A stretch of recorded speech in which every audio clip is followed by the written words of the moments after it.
Mangungu, mnasemaje Simba? Ya kuelewa umesema kwamba kuna nini? Dabi imepangiwa tarehe nyingine. Simba mnasemaje? Mmekuwa kimya tangu kutangazwa kwa dabi hiyo. Matarajio yako baada ya kutangazwa unataka tufanye nini? Tuwasikie viongozi mkisema neno, kauli yenu ni ipi? Mara mwisho ratiba ilitolewa lini? Ratiba ilivyotolewa na kutangazwa dabi, tukaona viongozi wanazungumza, lakini pia hata kwenye peji za klabu wanazungumza hasa kuhusiana na hiyo dabi.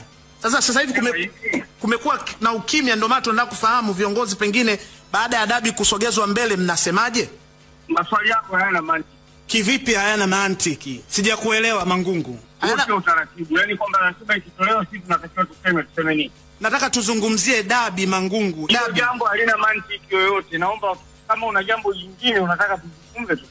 Lakini swala hilo unalouliza halina mantiki yoyote. Murtaza Mangungu, tunataka kusikia dabi imepangwa tarehe 25. Simba mnasemaje? Ndio swali la msingi hilo.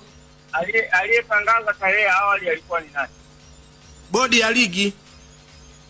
Walipotangaza siku kusema nini? Mlisema mtacheza wapi? Benjamin Mkapa. Yaani hiyo unaosema tulisema tukacheza, tulisema wapi?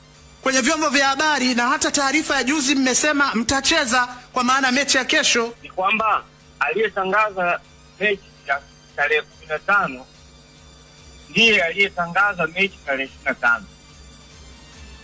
Sisi hatujawahi kuhoji wala hatujawahi kuuliza, lakini tulichokuwa tunasema ni utayari wetu wa kushiriki michuano kulingana na mamlaka za mpira zinavyotangaza.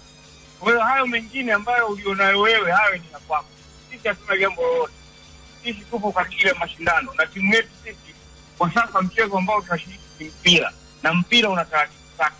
Na moja kati ya taratibu ni hivyo kwamba mamlaka zinazosimamia zinatoa ratiba. Ukiniuliza mimi na maoni gani, siwezi kutoa maoni kwa sababu hatuendeshi kwa maoni. Ndio nilikuwa nataka utayari huo wa siku. Jioni njema na nikutakie